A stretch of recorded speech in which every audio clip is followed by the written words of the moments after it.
how to enable block backward redirections on a Samsung internet browser. Hello guys, in today's video I'm gonna show you how to enable block backwards redirections on Samsung internet browser. First thing, go to the browser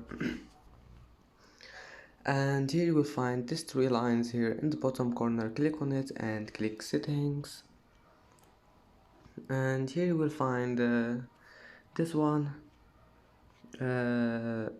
browsing privacy dashboard. Click on it and then scroll down. Here you will find it.